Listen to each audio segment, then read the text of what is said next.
गद्य खंड के पाठ 11 भक्तिन पाठ पर आधारित प्रश्नोत्तर की अब हम लोग चर्चा करेंगे। पहला प्रश्न है, भक्तिन अपना वास्तविक नाम लोगों से क्यों छिपाती थी? भक्तिन को ये नाम किसने और क्यों दिया होगा? इसका उत्तर इस प्रकार लिखेंगे। भक्तिन का वास्तविक नाम था लक्ष्मीन अर्थात लक्ष्मी। लक्ष्मी नाम समृद्धि एवं ऐश्वर्य का प्रतीक माना जाता है, परंतु यहाँ नाम के साथ गुण नहीं मिलता। लक्ष्मी बहुत गरीब तथा समझदार है। वह जानती है कि समृद्धि का सूचक ये नाम गरीब महिला को शोभा नहीं देता है। उसके नाम व भाग्य में विरोधाभास है। ये सिर्फ नाम की लक्ष्मी है। समाज उसके नाम को सुनकर उसका उपहास ना उड़ाए, उसकी हंसी ना उड़ाए, इसलिए वो अपना वास्तविक नाम लोगों से छिपाती थी। प्रश्न नंबर 2, दो कन्या रत्न पैदा करने पर भक्तिन पुत्र महिमा में अंधी अपनी जिठानियों द्वारा घृणा व उपेक्षा की शिकार बनी। ऐसी घटनाओं से ही अक्सर ये धारणा चलती है स्त्री ही स्त्री की दुश्मन है। क्या आप इससे सहमत हैं? इसका उत्तर इस प्रकार लिखेंगे। दो कन्या रत्न पैदा करने पर भक्तिन पुत्र महिमा में अंधी अपनी जेठानियों द्वारा घृणा व उपेक्षा की शिकार बनी। भक्तिन की सास ने 3 पुत्रों को जन्म दिया तथा जिठानियों के भी पुत्र थे, अतः वो अपनी सास की बराबरी कर रही थी। ऐसी स्थिति में भक्तिन द्वारा सिर्फ कन्याओं को जन्म देने से उसकी उपेक्षा सब लोग करने लगे, ससुराल वाले उसकी उपेक्षा करने लगे। ये सही नहीं है कि ये बात बिल्कुल सही नहीं है। ऐसा एक स्त्री को स्त्री के साथ नहीं करना चाहिए, परंतु यहाँ पर स्त्री ही स्त्री की दुश्मन दिखाई दे रही है। भक्तिन को अपने पति से अलग करने के लिए उन्होंने अनेक षड्यंत्र किए, जिसमें सास व जेठानियों ने तरह तरह की चुगली की। नारी दूसरी नारी के दुख को देखकर कभी सुख को देखकर कभी खुश नहीं होती। पुत्र ना होना, संतान ना होना, दहेज आदि सभी मामलों में नारी ही समस्या को गंभीर बनाती है। वे ताने देकर समस्याग्रस्त महिला का जीना हराम कर देती हैं। दूसरी तरफ पुरुष को भी गलत कार्य के लिए उकसाती हैं। नवविवाहिता को दहेज के लिए प्रताड़ित करने वाली भी स्त्रियां ही होती हैं।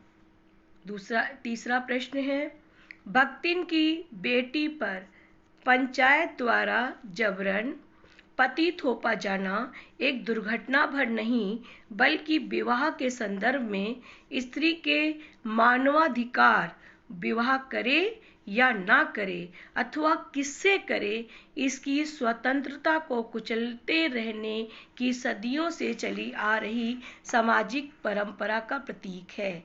कैसे? अथवा इस तरीके से प्रश्न आ सकता है, भक्तिन की बेटी पर पंचायत द्वारा जबरन पति थोपा जाना स्त्री के मानवाधिकार को कुचलने की परंपरा का प्रतीक है। इस कथन पर तर्क संगत टिप्पणी कीजिए। इसका उत्तर इस प्रकार लिखेंगे। भक्तिन की विधवा बेटी के साथ उसके ताऊ के लड़के के साले ने जबरदस्ती करने की कोशिश की। लड़के ने जबरदस्ती उसके घर के अंदर घुसकर घर की दरवाजा बंद कर लिया। लड़की ने उसकी खूब पिटाई की, परंतु पंचायत ने अपीलहीन फैसले में उसे तीतरबाज युवक के साथ रहने का फैसला सुनाया। ये सरासर स्त्री के मानवाधिकार का हनन है। भारत में ये परंपरा सदियों से चली आ रही है। यहाँ शादी करने का निर्णय सिर्फ पुरुष के हाथ में होता है। महाभारत में द्रौपदी को उसकी इच्छा के विरुद्ध 5 पतियों के पत्नी बनना पड़ा।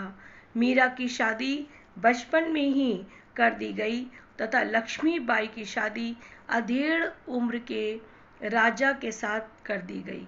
ऐसे अनेक उदाहरण हैं जहां अयोग्य लड़के के साथ गुणवती कन्या का विवाह किया गया तथा लड़की की जिंदगी नरक बना दी गई। प्रश्न नंबर 4, भक्तिन अच्छी है ये कहना कठिन होगा क्योंकि उसमें दुर्गुणों का अभाव नहीं। लेखिका ने ऐसा क्यों कहा होगा? इसका उत्तर इस प्रकार लिखेंगे। भक्तिन में सेवा भाव है, वह कर्तव्य परायण है, परंतु इसके बावजूद उसमें अनेक दुर्गुण भी हैं। लेखिका उसे अच्छा कहने में कठिनाई महसूस करती है। लेखिका को भक्तिन की निम्नलिखित जो कार्य हैं वो दुर्गुण लगते हैं। पहला, वह लेखिका के इधर उधर पड़े पैसे रुपए भंडार घर की मटकी में छिपा देती है। जब उससे इस कार्य के लिए पूछा जाता है तो वह स्वयं को सही ठहराते हुए अनेक तरह तरह के तर्क देती है। दूसरा उसका दुर्गुण, वह लेखिका को प्रसन्न रखने के लिए बात को इधर उधर घुमाकर बताती है, वह इसे झूठ नहीं मानती। तीसरा, शास्त्र की बातों को भी वह अपनी सुविधा अनुसार सुलझा लेती है, वह किसी भी तर्क को नहीं मानती। 4 नंबर, वह दूसरों को अपने अनुसार ढालना चाहती है परंतु स्वयं में कोई परिवर्तन नहीं करती है। 5वां पॉइंट है, पढ़ाई लिखाई में उसकी कोई रुचि नहीं है। प्रश्न नंबर 5, भक्तिन द्वारा शास्त्र के प्रश्न को सुविधा से सुलझा लेने का क्या उदाहरण लेखिका ने दिया है? इसका उत्तर इस प्रकार लिखेंगे। भक्तिन की ये विशेषता है कि वह हर बात को, चाहे वह शास्त्र की हो या ना हो, अपनी सुविधा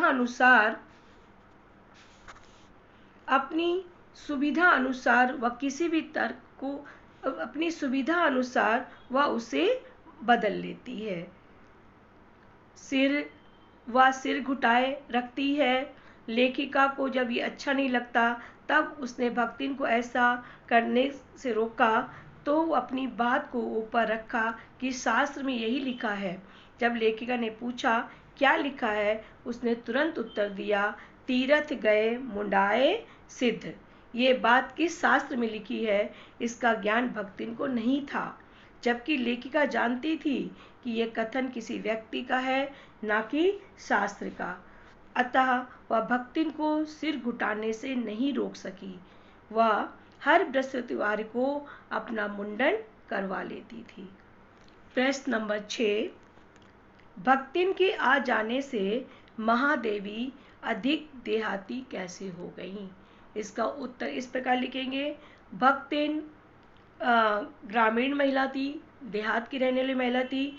जब वह शहर आई उसने अपने अंदर कोई परिवर्तन नहीं किया, ऊपर से वह दूसरों को अपने अनुसार वो ढालने लगी और अपने काम में किसी के हस्तक्षेप पसंद नहीं करती थी। उसने लेखिका को मीठा खाना उसने लेखिका का मीठा खाना बिल्कुल बंद करवा दिया। उसने गाढ़ी दाल मोटी रोटी खिलाकर लेखिका का स्वास्थ्य संबंधी चिंता को दूर उसने कर दिया। अब लेखिका को रात को मकई की दलिया, सवेरे मट्ठा, तिल लगाकर बाजरे के बनाए हुए ठंडे पुए, ज्वार के भुने हुए भुट्टे के हरे हरे दानों की खिचड़ी, सफ़ेद महुए की लपसी मिलने लगी। लेखिका को वो खिलाने लगी। लेखिका का वो कोई स्वाद नहीं था, फिर भी लेखिका भक्तिन को प्रसन्न रखने के लिए उसके कुतर्क से बचने के लिए वो सब खाने लगी। इन सबको वह स्वाद से खाने लगी।